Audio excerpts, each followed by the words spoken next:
আমি তনুশ্রী আমার রান্নাঘরে প্রতিদিনের মতন আবার একটা রেসিপি নিয়ে হাজির হয়ে গেছি। আমার রেসিপিটা দেখার জন্য সবাইকে জানাই স্বাগত। আশা করি আপনারা ভালোই আছেন, আপনাদের ভালোবাসায় আমিও ভালো আছি। যাই হোক, আজকের রেসিপিটা হচ্ছে চিংড়ি মাছ দিয়ে ঢ্যাঁড়সের একটা রেসিপি করব। তার জন্য দেখুন কী কী লাগবে। ঢ্যাঁড়সগুলোকে আমি লম্বা লম্বা করে কেটে রেখেছি, তার সাথে আলুও কেটেছি লম্বা লম্বা করে, পেঁয়াজ, কাঁচা লঙ্কা ছেঁড়া, টমেটো, আর আগে থেকে তো চিংড়ি মাছ থেকে কেটে ধুয়ে নুন হলুদ মাখিয়ে রেখেছি। আমার রেসিপিটা দেখে যদি ভালো লেগে থাকে তাহলে প্রতিদিনের মতন পাশে থেকে ভালোবেসে একটা লাইক, শেয়ার, সাবস্ক্রাইব করে যাবেন। যাই হোক, দেখুন রেসিপিটা কীভাবে আমি করছি। গ্যাস অন করে খালি কড়াই বসিয়ে দিয়েছি। খালি কড়াইতে দিয়ে দেবো সর্ষের তেল। তেলটা গরম হওয়ার জন্য একটু সময় নেব। তেল গরম হয়ে গেছে, তেলের মধ্যে দিয়ে দেবো অল্প একটুখানি হলুদ, দিয়ে আগে থেকে লম্বা করে আলুগুলো কেটে রেখেছি, আলুগুলোকে ভেজে নেব। অল্প একটু নুন দিয়ে দিয়েছি, এবার আলুগুলোকে ভেজে নেব।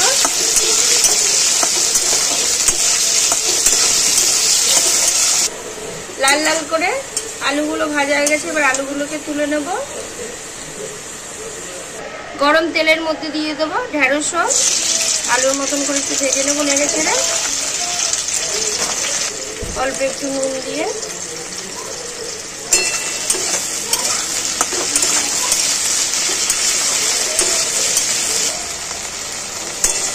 ঢ্যাঁড়সগুলোকেও নেড়ে ছেড়ে নুন দিয়ে ভেজে নিলাম। এবার ঢ্যাঁড়সটাকেও তুলে নেব। গরম তেলের মধ্যে ফোড়ন দিয়ে দেবো কালো জিরে, ফোড়নটাকে ভেজে নেবো। আগে থেকে পেঁয়াজ কেটে রেখেছিলাম, কুচানো পেঁয়াজটা দিয়ে দেবো ফোড়নের মধ্যে। অল্প একটু নুন দেবো পেঁয়াজের ওপর, তাহলে তো জানেনি পেঁয়াজটা তাড়াতাড়ি ভাজা হয়ে যায়, নরম হয়ে যাবে। পেঁয়াজটা ভাজা হয়েই এসছে। এবার আগে থেকে টমেটো কেটে রেখেছিলাম, টমেটোটাও দিয়ে দেবো। টমেটো আর পেঁয়াজ একসাথে করে ভেজে নেবো। পেঁয়াজ আর টমেটো সাথে করে ভাজা হয়ে গেছে। আগে থেকে যে একটা মশলা করে রেখেছিলাম বাটির মধ্যে, জিরের গুঁড়ো, ধনের গুঁড়ো আর হলুদ, মশলাটা দিয়ে দিলাম। মশলাটা খুব সামান্য পরিমাণে দিয়েছি। বাটির মধ্যে আগে থেকে তো চিংড়ি মাছ আছে, নুন হলুদ মাখানো তোমাদেরকে দেখলাম, তার সাথে লঙ্কা চিড়াগুলো রেখেছি, দিয়ে দেবো। সব সময় একসাথে ভালো করে কষিয়ে নেব।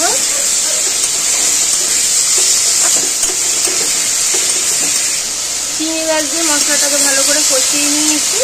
আগে থেকে যে ঢ্যাঁড়স ভেজে রেখেছিলাম ঢ্যাঁড়সটাও দিয়ে দেবো, তার সাথে আলুটাও দিয়ে দেবো ভাজা, দিয়ে একসাথে ভালো করে সব কষিয়ে নেব।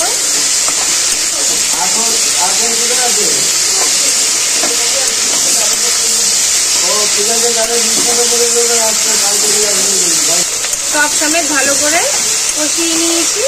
এবার আমি অল্প করে জল দিয়ে দেবো।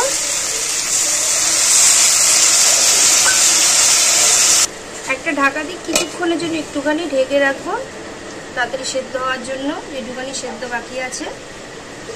কিছুক্ষণ হয়ে গেছে, ঢাকাটা খুলে দেবো। আর ঢাকা দেবো না, যেটুখানি জল আছে এরমভাবেই শুকিয়ে নেব। কেননা ঢ্যাঁড়স খুব তাড়াতাড়ি সেদ্ধ হয়ে যায়, আর আলু তো ভাজার সময় সেদ্ধ হয়েই গেছিলো।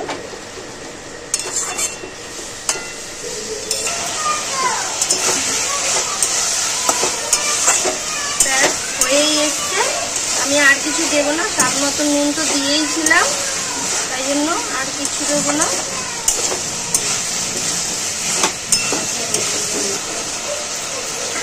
এরকমভাবে একদিনকার চিংড়ি মাছ দিয়ে ঢ্যাঁড়স করে দেখবেন। আশা করি বন্ধুরা দারুণ লাগবে, খুবই ভালো লাগবে। মশলাও একদম নামাতে আমি কিন্তু দিয়েছি জিরের গুঁড়ো, ধনের গুঁড়ো। গরম গরম ভাতের সাথে কিংবা রুটির সাথে একদম ফাটাফাটি একটা খাবার রেসিপি দেখালাম আপনাদের সাথে। আর প্রতিদিনের মতন বলবোই ভালোবেসে যে আমার রেসিপিটা করবেনই, আর এইভাবে পাশে থাকবেন, ভালোবাসবেন। যাই হোক, সুস্থ থাকবেন, ভালো থাকবেন। Thank you. রেসিপিটা হয়ে গেছে, এবার আমি নামিয়ে নিচ্ছি।